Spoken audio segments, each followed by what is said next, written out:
para vocês que estão nos assistindo aí, que sempre estão aprendendo conosco aqui nas nossas aulas online, nós estamos aqui mais uma vez numa série de estudos, trazendo para você o melhor da teologia bíblica. E dando continuidade ao material do Pentateuco, nós estamos hoje na nossa segunda aula sobre o livro do Êxodo, ou o livro de Shemot, como você queira falar, né? Êxodo em grego, ou Shemot em hebraico, qual é o título deste livro que nós estamos hoje falando sobre ele. Já encerramos todo o nosso material de estudos bíblicos com relação ao livro de Bereshit, o primeiro livro do Pentateuco. Agora nós estamos aqui no segundo livro do Pentateuco, ou o segundo livro que compõe o grupo da Torá, né? O Bereshit, Shemot, Vaikra, Bamidbar e Devarim, os 5 livros do Antigo Testamento dentro do material da lei, ou dentro do material do Pentateuco. Quem vos fala aqui é o pastor Everton Costa, da Assembleia de Deus a Palmeira, professor do Seminário Teológico da Assembleia de Deus, pedagogo, trazendo para você o melhor do conteúdo bíblico. Qual é o nosso roteiro da nossa aula de hoje? Do que se trata o nosso material? Se trata de um ensino doutrinário, um ensino teológico, um ensino histórico, com uma visão também antropológica, uma visão histórica, uma visão espiritual. Trazemos para você também aqui um acompanhamento arqueológico com relação ao material que compõe toda a historicidade, o panorama geográfico do Pentateuco. Então é isso que nós estamos ensinando, é isso que nós estamos trazendo para você, a importância de você aprender, a importância para você entender a doutrina bíblica, aquilo que rege o material do Antigo Testamento. Por isso nós estamos começando com o material do Pentateuco. Então isso é útil, é importante para qualquer aluno ou acadêmico que procura entender a doutrina bíblica. Tá? Qual é o nosso esboço da nossa aula de hoje que nós estamos levando para você aí? Nós vamos falar sobre o Egito Antigo. Na primeira parte de Shemot, nós falamos aí a introdução do material, alguns pontos relevantes, importantes dentro do conteúdo do Êxodo, sobre a autoria mosaica também, e na continuidade nós vamos estar falando hoje sobre o Egito Antigo. E dentro do Egito Antigo, qual é a divisão histórica do Egito Antigo? Então nós vamos estar comentando aqui os vários períodos das dinastias egípcias do período bíblico, o Egito pré-dinástico, o Egito arcaico, o período do Império Antigo, o primeiro período intermediário, o período do Reino Médio, o segundo período intermediário, o período do Império Novo, o terceiro período intermediário, o período saito-persa, o período ptolomaico e o período romano. Então todos esses períodos nós vamos estar comentando aqui para você nesta aula de hoje. Todo o período que compõe ali as dinastias egípcias, né? E também vamos estar comentando o período dos hebreus no Egito, na 17ª, 18ª e 19ª dinastias egípcias, né? Vamos estar falando também de José ao Êxodo, vamos estar comentando sobre o panorama do Êxodo, que compõe a 14ª e a 18ª dinastia, falando sobre Amenhotep I, Tutmoses II, Hatshepsut, Tutmoses III, a linha genealógica da 18ª dinastia. Vamos estar falando também sobre a escravidão dos hebreus, a estela de Merneptah, a linha do tempo, né, que nos é apontado sobre esse tempo cronológico aqui do material do Êxodo, a cronologia do Êxodo, a mensagem de Shemot, qual é a mensagem que nós podemos encontrar no Êxodo, e também nós vamos estar entrando sobre os faraós do Êxodo e as cidades celeiras de Pitom e de Ramsés. Esse é o nosso conteúdo, é o material do nosso esboço da nossa aula. Muita coisa nós vamos estar falando hoje aqui, então não perca as nossas aulas, não perca as nossas lives. Vá lá, comente, compartilhe, estude. Se você quiser receber o certificado de cada aula, você tem que assistir todos os nossos vídeos lá no YouTube. No YouTube está lá as aulas postadas, né, no canal Incandescentes na Teologia. Também você pode estar assistindo todas as aulas, se matricular para receber o certificado de cada aula dela, tá certo? Vamos lá então adentrar no conteúdo da nossa aula. Sobre o Egito Antigo, né, há uma divisão da história do Egito Antigo. Então essa divisão, porque o Egito no passado ele foi comandado sempre por dinastias de faraós, de reis, né, que seguiam-se uma linhagem sucessiva no trono. Para se compreender a história do Egito Antigo, convém a gente dividir esse longo período de tempo em pequenos segmentos, mais fácil de manusear, mais fácil de se entender. Então, seguindo a trilha do historiador Maneto, que foi um historiador egípcio, né, que viveu lá por volta do século III a.C., a história egípcia, então, ela foi dividida em aproximadamente 30 dinastias. Então, a história secular aponta que o Egito então foi comandado por 30 dinastias, aí, segundo os próprios historiadores egípcios, né, como Maneto. Então, nós temos aí a primeira dinastia que acontece no Egito pré-dinástico. Esse período aqui, ele é anterior a 3.000 anos antes de Cristo. Né? Então, 3.000 anos antes de Cristo foi considerado ali o período do Egito pré-dinástico. Foi quando começaram a aparecer as sociedades e culturas regionais nesse período.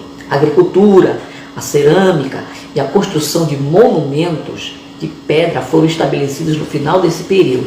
Então, no final desse período aí, né, você pode ver ali o surgimento da cerâmica, a construção de monumentos sendo estabelecido nesse período do Egito pré-dinástico.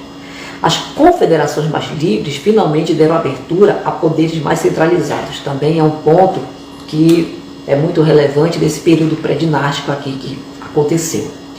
Depois do período pré-dinástico, vem o Egito Arcaico. O Egito Arcaico, que é no Egito Arcaico, então, que vai surgir a primeira e a segunda dinastias, né? Por volta do ano 3000 ao ano 2700 a.C., tá? 3000 a 2700 a.C.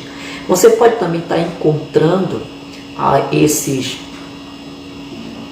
achados de história, na história secular, dos grandes nomes, dos pensadores, né, que abordam aí, dentro de uma visão bíblica, teólogos, historiadores cristãos, como o Eugene Merrill, né, a História de Israel, e também muitos apontam aí esses achados históricos baseados nesses períodos aqui.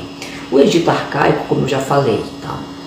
Dentro dele surge a primeira e a segunda dinastia, lá por volta de 3000 a 2700 a.C.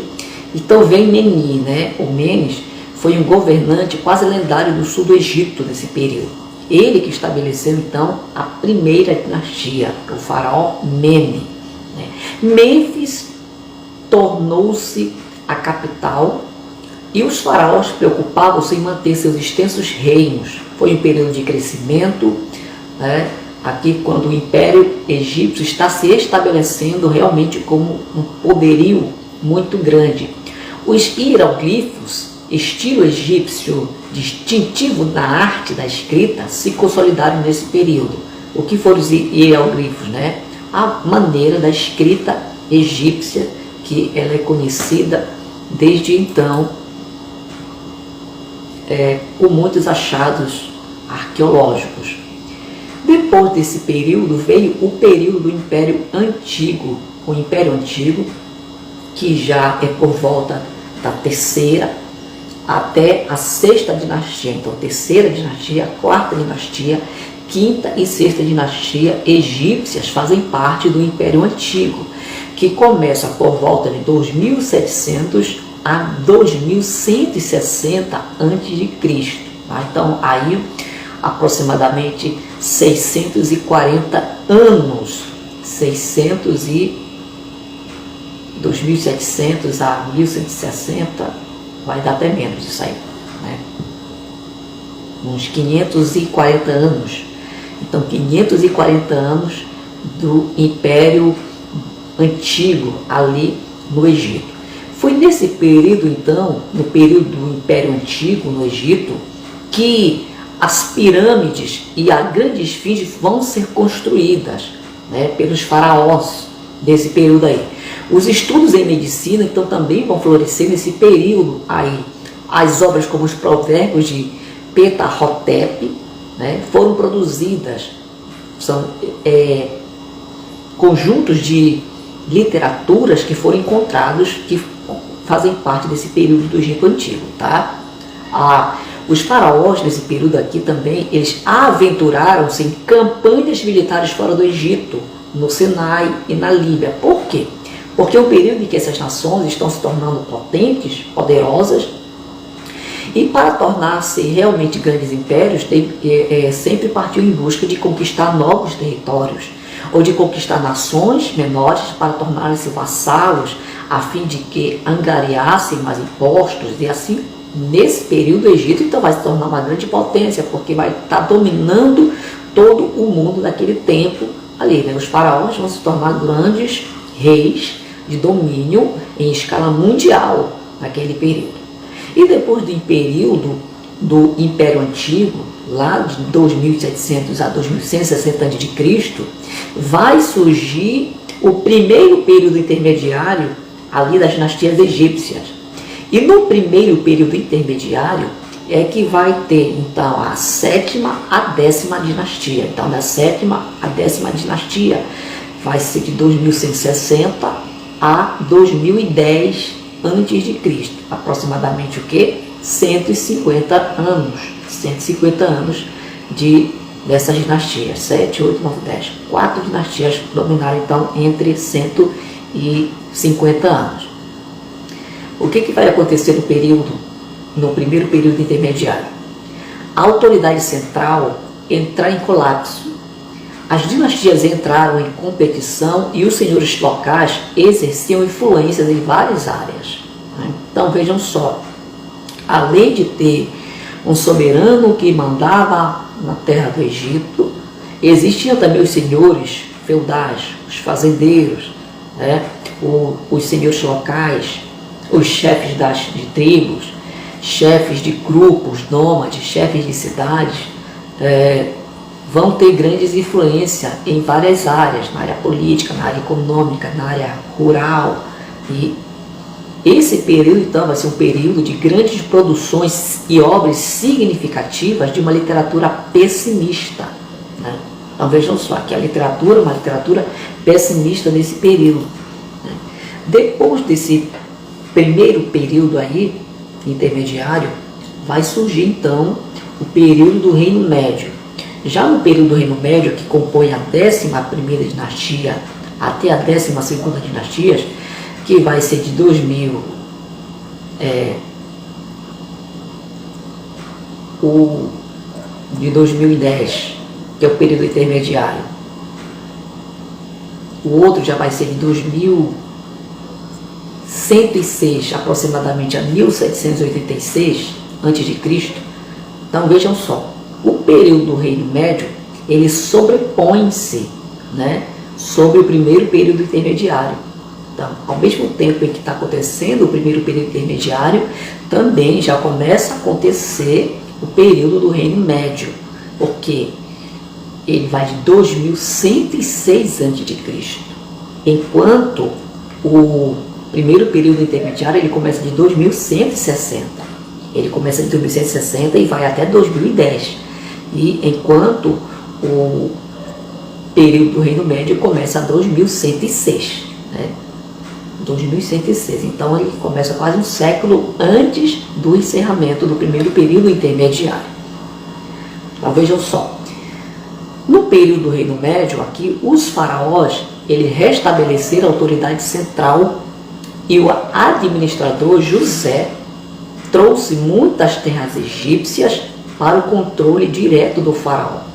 Nós encontramos lá no Gênesis, no capítulo 47, que José, né, em troca de alimentos, os habitantes do Egito vendiam ou trocavam suas propriedades por alimento em um período de grande seca que houve em Israel no período em que José foi governador do Egito.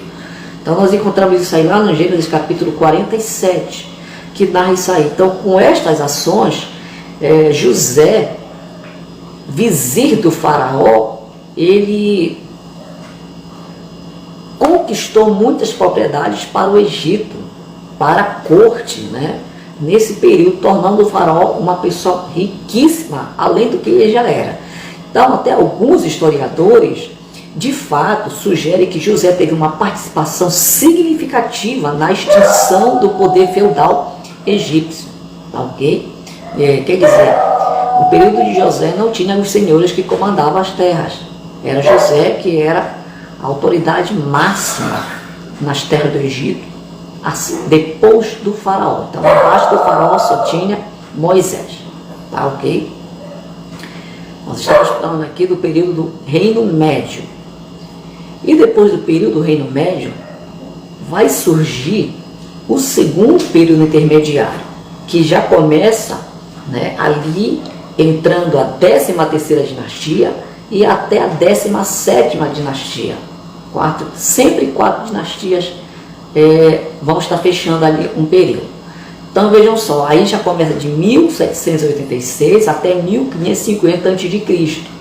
Esse vai ser o período, né, o segundo período intermediário, de 1786 a 1550 a.C. A autoridade centralizada entra em colapso novamente outra vez nesse período, né? Porque os reis faraós da 15ª e da 16ª dinastias, eles eram íxos, né? Quem foram os íxos? Os íxos, eles foram reis semitas, eles foram reis, né, de uma civilização que não era do Egito, mas eram de povos estrangeiros que habitavam na região ali do Oriente Próximo e foram invasores do Egito, invadiram o Egito, conquistaram o reino, a maioria do Egito, e fixaram então ali o seu império, o Império Íxo, dentro do Egito, né? Então, os Íxos, eles tomaram o controle do Baixo Egito ao norte, tá? O Egito era dividido em Alto Egito e Baixo Egito. Então, os Íxos, eles fixaram o seu domínio no Baixo Egito, mas na região ao norte do Baixo Egito. Por quê? No Egito do Norte, né, nas terras do norte, continuou o governo dos faraós oriundos do Egito. Então, o Império Íxo não dominou totalmente o Egito, ele dominou a grande maioria, uma boa parte, né? Tiveram faraós íxos nesse período, mas no todo as dinastias egípcias não foram totalmente extintas. Então, obrigou-se sim o faraó a ir para a terra do norte, na região norte do Egito, né, ali ficar isolado até no momento que ele crescesse novamente militarmente, a ponto de confrontar os invasores e tomar a reconquista da terra do Egito. Tá? Então, no segundo período intermediário, com o governo dos Íxos, o que é interessante notar é que esses povos aqui, semitas, eles eram mais favoráveis com a entrada de estrangeiros no Egito, e que esses estrangeiros até tivessem relações comerciais e até políticas com esses governantes íxos. Então, uns consideram que foi justamente no período íxo que José angariou, né, relações favoráveis para tornar-se uma pessoa importante na corte do Egito. Então, a relação dos íxos com o êxodo, ela é até muito debatida também, porque uns defendem que não foi esse período aqui que aconteceu a história do êxodo, mas vamos prosseguir adiante. E depois então do segundo período intermediário, faz surgir, né, o período do Império Novo. O período do Império Novo, ele então já começa da 18ª dinastia a 20ª. Né? Então aqui são o quê? 3 dinastias que vão estar compondo o período do Império Novo. E O tempo que durou esse período foi de 1550 até por volta de 1069 a.C. Então, de 1550 a 1069 a.C. É inaugurado o período do Império Novo lá por Amoses I, o faraó Amoses I, que expulsa os Hyksos do Egito. Então, ele que começa a fazer campanha militar, entra em guerra com os Hyksos e consegue vencer os Hyksos. Tá? Então, o poderoso Império Novo, ou Reino Novo, né, ele torna-se um império que alcança Canaã e alcança a Síria. Né? Os dois grandes faraós dessa época, quem serão? Tutmés III, né, que governou por cerca de 1479 a 1425 o Egito, antes de Cristo, e o outro faraó importante desse período, Ramsés II, que vai governar cerca de 1279 a 1212 a.C. Tutmés III governou de 1479 a 1425. O segundo faraó, Ramsés II, de 1279 a 1212 a.C. Então, vejam só, esses dois grandes faraós também têm sido apontados como os faraós do Êxodo. Tutmés III, ele encaixa-se de forma bem razoável a cronologia bíblica. Quando nós falamos do período Hykso, é um período em que foi o período de José, o período em que José governou no Egito, lá com os reis Hyksos. Depois da morte de José, quando começa a Bíblia a apontar a história de Moisés, quando Moisés surge, quando Moisés ali criança, a Bíblia fala da perseguição dos inocentes, aí a história, alguns eruditos já apontam que vai ser o período, né, do Tutmés III a Ramsés II, o período do Êxodo. Nós estamos aqui no período que começa com José e encerra-se aqui no início do Êxodo, da libertação do povo hebreu. Então, Tutmés III encaixa-se de forma bem razoável a cronologia bíblica, que está lá em Juízes 11, 26 e 1 Reis, capítulo 6, versículo 21. Eu vou pegar a Bíblia aqui para estar lendo para vocês. Juízes 11, 26 é um texto que vai falar o seguinte versículo. 11, 26. Enquanto Israel habitou 300 anos em Esbom e nas suas vilas, em Aroé e nas suas vilas e em todas as cidades que estão longe do Arnon, porque vós amonitas não a recuperastes durante esse tempo. Então vejam só aqui, aponta uma data de 300 anos. Então, baseado nessa data apontada aqui no livro de Juízes, dá-se a entender, segundo uma análise cronológica, né, que o período de Tutmés III encaixa-se então nesse período bíblico aqui, colocando ele como faraó do Êxodo.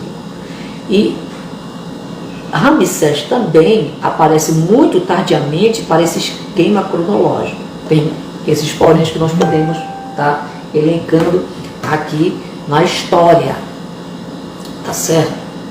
Então, continuando, saindo então do período do Império Novo, nós temos o terceiro período intermediário que vai acontecer no Egito. Lá aí, o terceiro período intermediário, ele vai abraçar a 11ª dinastia e a 15ª dinastia. Então, primeira, segunda, terceira, 5 dinastias vão estar dentro do período intermediário. E esse período ele vai abranger por volta de 1069 até 656 a.C. Então, vejam só, ele já vai pegar até um período ali da história, né, dos livros históricos. Vai ser um período em que vai ter faraós contemporâneos dos reis de Israel e dos reis de Judá, quando o reino de Israel já vai estar no período do reino dividido, depois dos 40 anos de governo de Salomão. Então, os novos reis que vão surgir, tanto da linhagem de Davi quanto da linhagem de Roboão e Jeroboão, ali vão com certeza serem contemporâneos de muitos faraós do terceiro período intermediário. Tá? Aqui, gente, um Egito consideravelmente enfraquecido existiu nessa época. Em alguns momentos, houve faraós rivais, né? Em outros, estrangeiros se tornaram governantes. Ainda assim, alguns governantes influentes subiram ao poder, entre eles o faraó líbio Xerxoque I, que reinou no Egito por volta de 945 a 924 a.C., né? Que esse faraó líbio Xerxoque I é o mesmo faraó Sisaque, né? Sisaque, de 1 Reis, capítulo 14, versículo 25, até que os nomes são quase para Xerxoque e Sisaque I, né? Que está registrado lá no livro de 1 Reis, capítulo 14 e 25. Era um faraó líbio. Por quê? Porque também muitas nações que tiveram enfrentamentos militares, guerras, né, batalhas com o Egito venceram, e muitos líderes, reis de outros países chegaram a conquistar o governo egípcio por um breve tempo, por um breve período. Depois do terceiro período intermediário, aí nós temos no Egito o período saído-persa, né?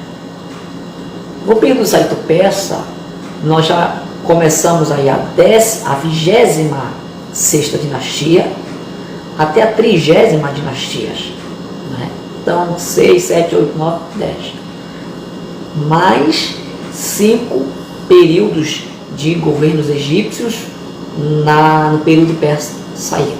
Então vejam só, esse período histórico aqui do Egito Antigo, ele começa em 654 e vai até 332 a.C., até 332 a.C. Então ele já entra num período interbíblico, num período ali, na voz do silêncio de Deus, um período em que a voz profética se encerrou, um período ali que é o escopo, o início, né, das revelações, da plenitude dos tempos, o início da história do Novo Testamento, ali no período interbíblico.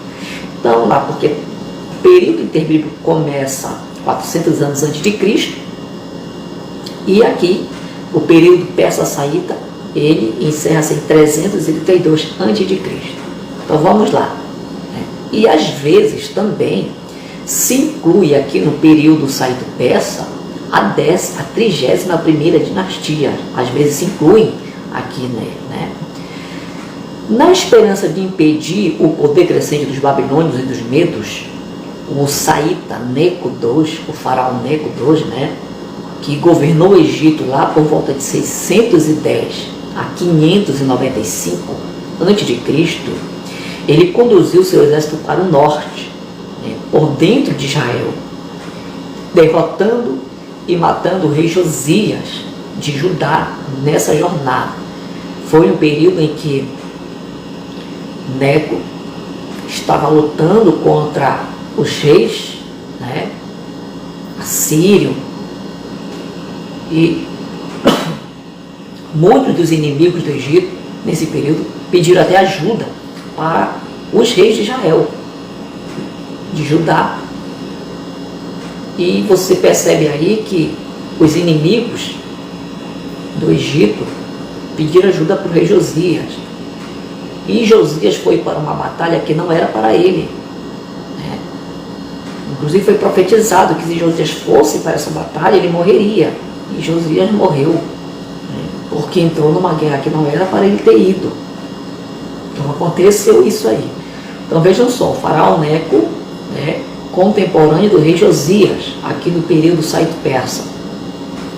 O que é importante também falar, Nabucodonosor, da Babilônia, ele derrotou o faraó Neco nesse período em Carquemes, obrigando-o a retornar para o Egito. Sem um governo poderoso, o Egito foi anexado ao Império Persa por Cambises, né? O rei Cambises, então, ele anexou o Egito ao Império Persa nesse período, lá por volta de 525 a.C. Então, Neco, ele é derrotado por Nabucodonosor lá na Batalha de Carquemes, em 605, volta para o Egito, né? E Cambises pega o Egito e anexa ao seu domínio lá em 525. E é isso que acontece então aqui no período do Saído Persa. E depois, gente, com o domínio aí do Império Persa, Medo-Persa, que estava dominando o mundo desse período, a história nos conta então que vai surgir um novo governo, um novo império mundial. E esse império é o Império Ptolomaico, né? É o império de Alexandre Magno, a Macedônia. A Macedônia vai se aflorar como um império no mundo através de Alexandre Magno, Alexandre o Grande, que vai conquistar uma grande parte da Europa, vai conquistar a região da Palestina e vai entrar para conquistar as regiões também da Índia. E esse é um período de muitas conquistas do Império Helênico, o Império Macedônico, que vai aflorar a cultura helênica na Europa, né, na Palestina. Vai acontecer aí, é um período muito conhecido, inclusive ali no período interbíblico, e também vai fazer parte do contexto cultural, social do Novo Testamento, político do Novo Testamento, contexto religioso do Novo Testamento, tá? O período ptolomaico, porque ele vai iniciar em 332 a 30 a.C. Então vejam só, quase todo o período interbíblico vai ser baseado dentro do período ptolomaico, né? Quando Alexandre até ele morre, e todo o seu império vai ser dividido entre seus 4 generais, e aí vão surgir 2 famílias importantes nesse governo aí na Palestina. Então, com a queda do Império Persa, diante de Alexandre o Grande, ele leva a Grécia, né, a tomar posse do Egito lá em 332 a.C. Após a morte de Alexandre, lá em 323 a.C., Ptolomeu I, que é um general grego, vai tomar posse do Egito. E o seu governo dinástico vai seguir até a morte do seu último governante ptolomaico, que foi quem? A famosa rainha Cleópatra. Sim, a rainha Cleópatra VII, né, governou o Egito lá por volta de 52 a 30 a.C. A famosa Cleópatra VII, então, ela vai ser a última governante da família da dinastia ptolomaica. Depois disso, o Egito vai se tornar uma província romana, porque o Império Macedônico, o Império Ptolomaico, ele vai cair para o Império Romano, que vai surgir. Então, com isso aí, Cleópatra, inclusive a história narra que ela mesma procurou suicídio, ela mesma se deixou ser picada por uma serpente e veio falecer, né? Fez alianças com um inimigo do Império Romano, porque nesse período o Império Romano estava entre disputas entre 2 pessoas importantes que queriam se tornar Césares, né?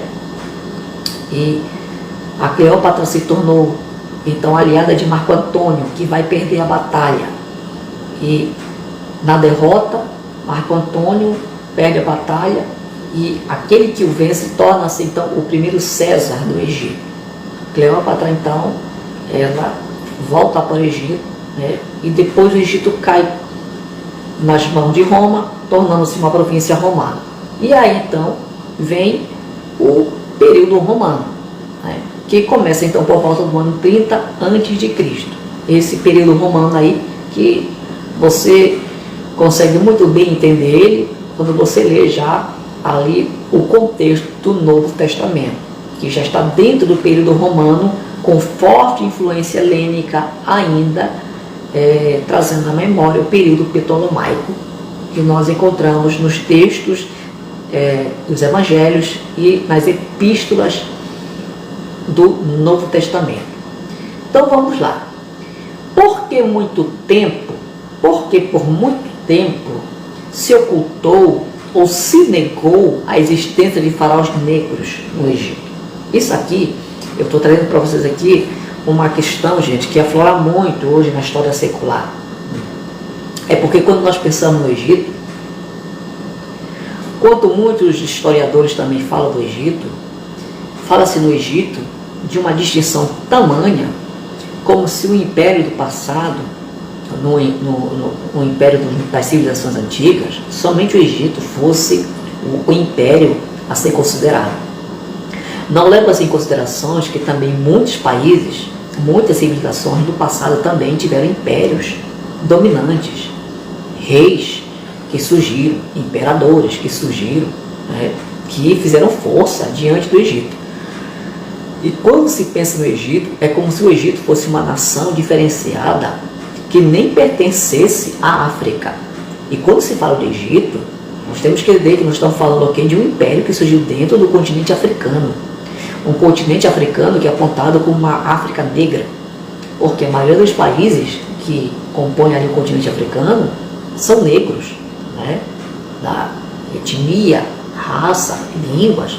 Então são levados em última escala por muitos eruditos que analisam as civilizações partindo da cosmovisão europeia de mundo, de civilização, de cultura, né, de desenvolvimento, de tecnologia. Então, isso nós podemos entender numa visão científica e análise até de estudos que trata-se até de um preconceito institucionalizado até com relação às civilizações do passado. Então, o Egito, por muito tempo, não foi só dominado por faraós que nasceram no Egito. O Egito, ele teve vários períodos na história que ele foi dominado, foi governado por faraós negros. Faraós líbios dominaram. Faraós íxodos governaram o Egito. E outros faraós também tiveram o privilégio de governar o Egito. Né? Então, quando eu lanço aqui a pergunta, por que por muito tempo se ocultou e se negou a existência de faraós negros no Egito? O primeiro ponto que eu coloco aqui, a questão é o etnocentrismo. O etnocentrismo considera a história o que era somente produzido ou estudado pelo centro intelectual europeu.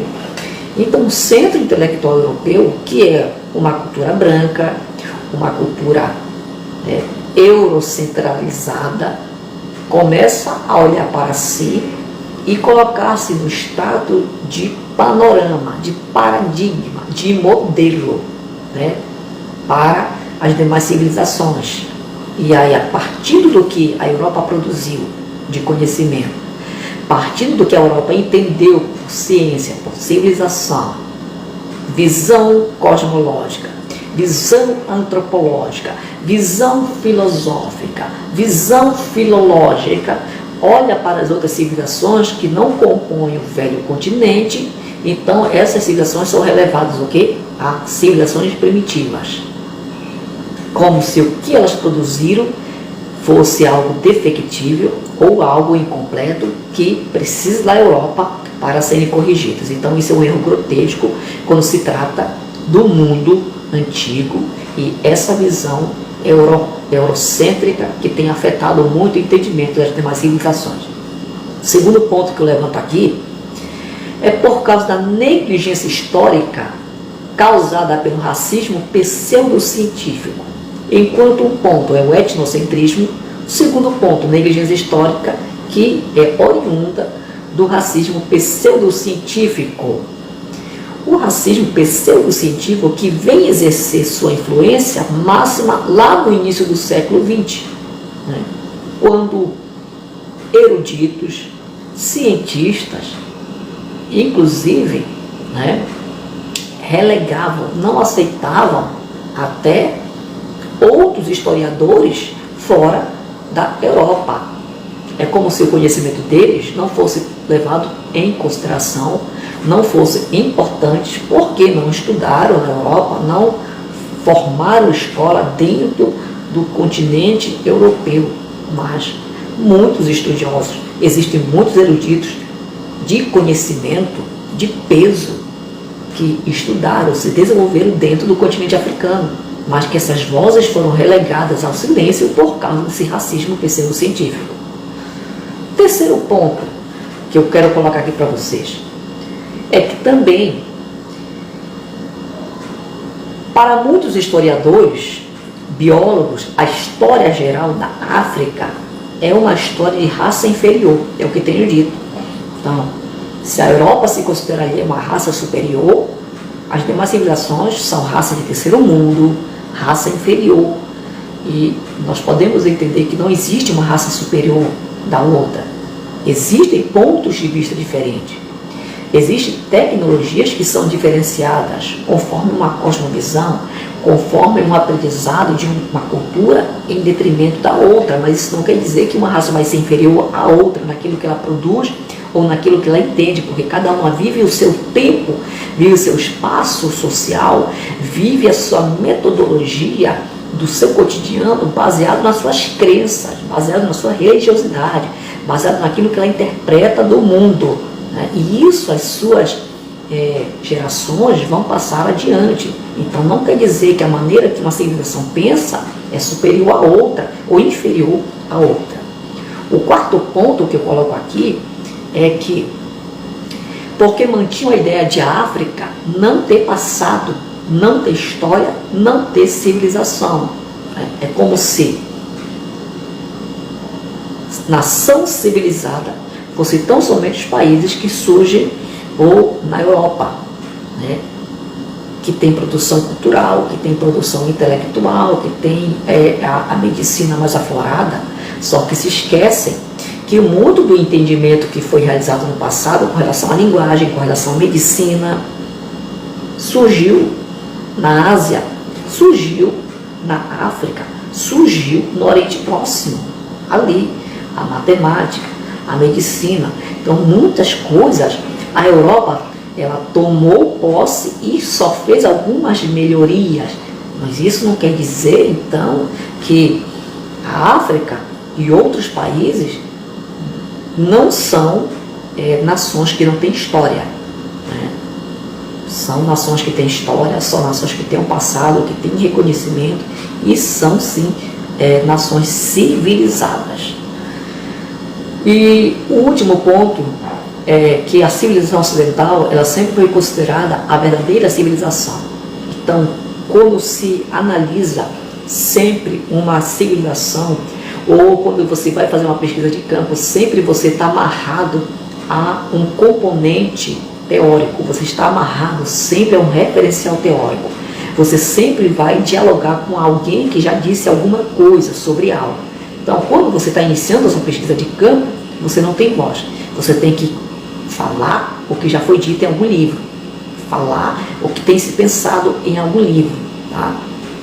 Com isto, olham-se para essas civilizações do passado como se não tivesse civilização nenhuma, né? Fossem civilizações esquecidas, mortas, remotas, porque não tiveram intelectuais, não tiveram pessoas de vasto conhecimento. Então isso, hoje, é colocado em xeque por causa do etnocentrismo, por causa do racismo pseudocientífico e por causa dessas visões retrógradas que se tem do continente africano, tá? Esses pontos que eu coloco aqui para você, você pode estar procurando lá em J. Kizerbo, né, que é o autor aqui desse pensamento, da sua obra publicada em 2010. Voltando para o nosso estudo, aqui, nós temos o período dos hebreus no Egito. O período dos hebreus no Egito, que nós vemos aqui, a 17ª dinastia, que foi Sequerenre, Sequenene, tal, 2, Camoses, e teve o rei Ixoapepe. O rei Ixoapepe reinou no norte do Egito por aproximadamente 1600 a.C., a data. Essa aqui, então, já é o período do povo hebreu quando está no Egito. E aqui é a 17ª dinastia. A 18ª dinastia, ela já vai governar o Egito lá por volta de 1560 a.C.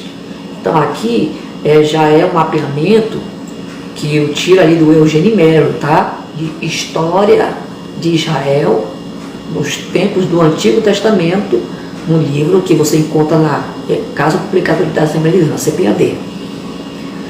A 19ª dinastia, ele coloca aqui que governou o Egito por volta de 1292 a.C. E na 19ª dinastia, quem são os faraós? Ramsés I, Sete I, Ramsés II, Merneptah, Amenéses, Sete II, Merneptah Siptah e Talseret. Esses são os faraós, então, aqui da 19ª dinastia. Então, para Eugenimero, foi aqui no período do rei Apepe, da 17ª dinastia, que Israel entra no Egito, ali, né, quando José está governando o Egito e Jacó entra com os seus filhos, provavelmente aí por volta de 1600 a.C., que foi o período que o rei Apepe governou o Egito. E na 19ª dinastia, vai ser aproximadamente ali o período do rei Merneptah, que vai governar o Egito por volta de 1203 a 1203 a.C., uns vão colocar aqui que pode ter sido o faraó da libertação do povo hebreu. Tá? Pode ter sido Merneptah, o faraó da libertação do povo hebreu, né, lá da saída de Israel do Egito, aqui, no período das pragas. Uns vão colocar aqui já com Merneptah. O que aponta então José ao êxodo? A dominação dos Íxodos no Egito ocorre entre a morte de José e o nascimento de Moisés, né? Um período que é silencioso no Antigo Testamento, porque a Bíblia não nos narra. A Bíblia só narra ali o período da história de José e quando José entra no Egito. E depois a Bíblia vai nos apontar a morte de José. E já começa o Êxodo narrando o início da história de Moisés, quando Moisés é criança e logo quando Moisés já é adulto, né, que acontece ali a morte de um egípcio e a fuga dele para o deserto. Então, existe aqui uma coluna de tempo que é obscura para nós na cronologia bíblica, porque não narra esse período de Israel no Egito, de 400 anos de escravidão. Não nos é passado, é um período silencioso para a história bíblica. Então, o que nós temos aqui é que os Íxodos mantiveram efetivo controle do Baixo Egito, lá do Delta, que eu já falei para vocês, por cerca de 150 anos, que o Melrey já coloca aqui que os Íxodos dominaram o Egito lá por 1720 a 1570 a.C. A dominação dos Íxodos ocorre durante a 13ª dinastia egípcia, né, que pela invasão refugiaram-se em Mênfis. Então, os faraós egípcios, na invasão do Íxodos, eles fogem, né, para a parte norte e vão ali fixar moradia em Mênfis, né, que foi a primeira capital egípcia da primeira dinastia. A 13ª dinastia, então, ela cai por volta de 1633 em mãos dos faraós Íxodos. Tá? Então, esse aqui é o panorama. A 14ª dinastia, ela controlava o oeste do Delta até cerca de 1603 a.C. A 15ª e a 16ª dinastia, ela vai ser representada então pelos reis Íxodos. Tá? Inicia-se com a tomada de Mênfis em 1674 e vai continuar esse domínio até a expulsão deles lá em 1567.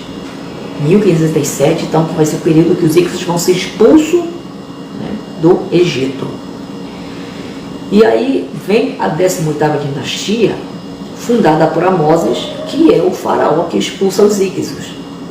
O responsável, né, que expulsou os Íxodos, é bem provável que Amoses possa ter sido aquele que está escrito lá no Êxodo como o novo rei que não conhecia José. Surge um novo rei que não conhecia José. E com isto, então, Amoses pode ter sido o faraó da perseguição dos inocentes.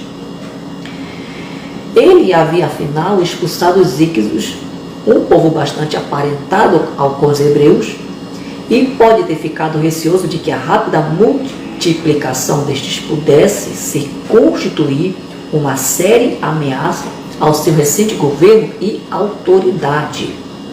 Então, Amós, quando assume ali o império, ele fica receoso porque as nações que habitavam dentro do território egípcio eram muito grandes, né? Já milhões, muitas pessoas. Então ele tem medo que, exemplo, o povo hebreu se rebelasse, né? E usasse da arma para confrontar o domínio do Egito. Assim como acontece no Brasil, que nós temos muitas comunidades estrangeiras, de povos que vêm morar no Brasil e fixam moradia em determinada região do Brasil, ali, né? E você vê muitas pessoas daquele mesmo país habitando aquela mesma região e torna-se uma comunidade estrangeira daquele país, né, que habita no território nacional brasileiro. Um exemplo, no bairro da Liberdade de São Paulo é o reduto ali dos japoneses, né, o maior reduto de japoneses fora do Japão, ali no bairro da Liberdade, em São Paulo, no estado de São Paulo. Bom Retiro é um reduto que antes foi ali de judeus. Hoje o Bom Retiro, que é um outro bairro em São Paulo, ele é bastante habitado por uma grande comunidade de coreanos, de sul-coreanos, né? Porém, isso não chega nem perto do que era a comunidade de hebreus habitando dentro do Egito, tá? Que ultrapassava os milhões de habitantes nesse período aqui bíblico, tá? Então, depois de Amós, nós temos Amenhotep I, que governa o Egito lá por volta de 1546 a 1526, né? Amenhotep. Ele foi sucessor de Amós. Ele é o responsável pela política repressiva que se seguiu naqueles dias. Ele que reduziu os hebreus à escravidão com trabalhos forçados em projeto de construção pública, que você vê registrado lá em Êxodo, capítulo 1, do versículo 11 ao 14. Então, a história registrada em Êxodo 1 já é a história de Amenhotep I, governando o Egito, o faraó aqui. O mão de ferro, né, começa a perseguir as civilizações amigáveis dentro do Egito e torna elas em escravas. Não somente a comunidade do povo hebreu, mas outras comunidades de povos que habitavam o Egito também tornam-se escravos nesse período. O decreto da promulgação do genocídio de todos os machos hebreus que nasceram pode ter sido emitido por Amenhotep ou, o que é mais provável, por Tutmose I. É apontado aqui então que ou foi Amenhotep ou Tutmose I, o faraó, que dá a promulgação para a morte das crianças hebreias, né? Tutmose I, ele governou o Egito lá em 1526 a 1512. Ele foi um plebeu que se casou com a irmã do rei. Então é alguém que veio lá de baixo e acabou assumindo o trono porque tornou-se genro do faraó. Tutmose II, que já vai governar o Egito lá por 1512 a 1504, ele casa-se com Hatshepsut, né, que foi sua meia-irmã mais velha. Por que há esses casamentos? Porque os faraós, eles tinham assim uma grande aversão que pessoas estrangeiras comandassem o Egito. Então eles preferiam até casar com parentela, com pessoas do próprio sangue, para manter a pureza da linhagem real. Tinha essa visão aqui no Egito, tá? Então, Tutmose II, na verdade, ele morre jovem, sob circunstâncias misteriosas, e antes de morrer, ele ordenou a nomeação de Tutmose III, né, que governou o Egito em 1504 a 1550, como seu corregente herdeiro. Foi o mais ilustre e poderoso dentre os que viveram no novo reino, Tutmose III. Ele era filho de uma concubina e tinha se casado com sua meia-irmã, filha de Hatshepsut e Tutmose II. Então vejam só, né? Como eu falei, os faraós, para manter a pureza da sua linhagem real, obrigavam muitas vezes os irmãos a casar com o próprio irmão, né, para dar continuidade a uma dinastia no Império Egípcio. E sobre a Hatshepsut, ela foi madrasta de Tutmose III, ela que governou o Egito nos primeiros 20 anos do reinado do seu afilhado. Né? Ela foi uma regente, ela governou o Egito como regente. Embora fosse proibida pela cultura de se tornar faraó, ela de fato agia como tal, né? E em todos os critérios, ela pode ser considerada a pessoa de maior fascínio e influência da história egípcia, quando ela foi faraó, né? Ela pode ser identificada como a ousada filha do faraó que resgatou Moisés. Então vejam só, gente, então Hatshepsut pode ter sido a mulher que governou o Egito e a mãe adotiva de Faraó, a mulher que resgata Faraó lá do cesto de junco do rio Nilo. Então, Tutmose III, ele era menor de idade quando ele assume o trono do Egito, lá em 1504. Ele era mais novo que Moisés, né? Então, se de fato Moisés foi filho de criação de Hatshepsut, né, da madrasta do faraó, há uma probabilidade muito grande de haver Moisés ter sido aqui um forte concorrente do herdeiro do trono, né? Então Moisés torna-se aqui uma forte ameaça, porque Moisés era mais velho que o herdeiro, uma vez que a rainha do Egito não tinha filhos. Então, o que acontece aqui é que a história não narra, mas os historiadores consideram então que Hatshepsut, ela assume o poder no Egito para impedir que o filho bastardo, né, que o filho bastardo do trono assuma o governo, que nesse caso seria Moisés. Então, para não permitir que Moisés assumisse o trono do Egito, porque o seu irmão ali, por uma questão de adoção, ele é criança, ela, enquanto então regente, assume o governo para impedir a ascensão de Moisés. E aí com isto, a Bíblia narra que Moisés, ele mata um egípcio e ele foge, né, no alto exílio para as terras de Midian, que provavelmente ocorreu lá por volta de 1486, quando ele tinha 40 anos de idade. Por quê?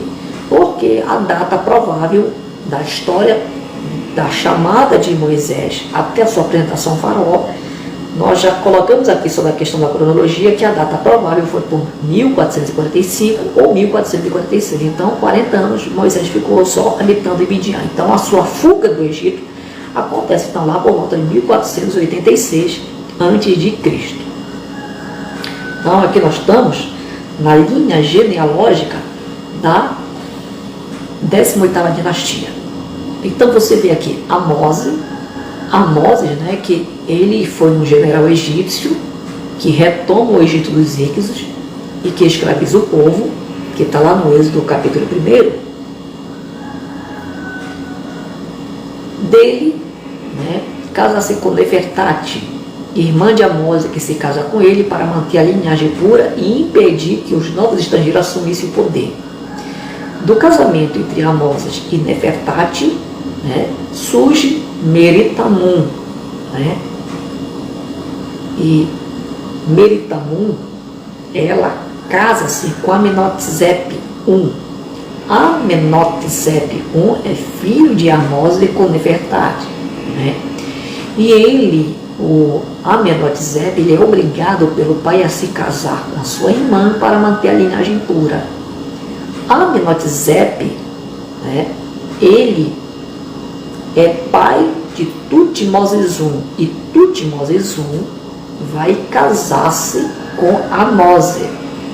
Então vejam só, Tutmose I foi o faraó possível primo de Amose, que manda matar os primogênitos, né? Hatshepsut, que provavelmente foi a mãe de Moisés, se torna a primeira faraó mulher da história egípcia, por não querer que o filho bastardo se torne o novo faraó. Então, Hatshepsut, né, Ela, que é regente de Tutmoses II, que é aconselhado pelo pai a ter um filho com a sua concubina para o seu trono, que provavelmente casou-se com Ísis. E Tutmoses tem um filho de Ísis, que é o Tutmoses III, irmão de criação de Moisés, e é o faraó que impede o povo de adorar Deus e que morre no Mar Vermelho. E Amenhotep II é o segundo filho do Tutmoses III, porque o primogênito morre na praga, mas a história aqui da 18ª dinastia coloca que Tutmoses III teve um segundo filho, e Amenhotep II, então, torna-se o primeiro, torna-se o faraó depois de Tutmoses III, né? É o segundo filho, porque o primeiro morreu lá na praga do Egito. Essa aqui, então, é uma linha genealógica da 18ª dinastia.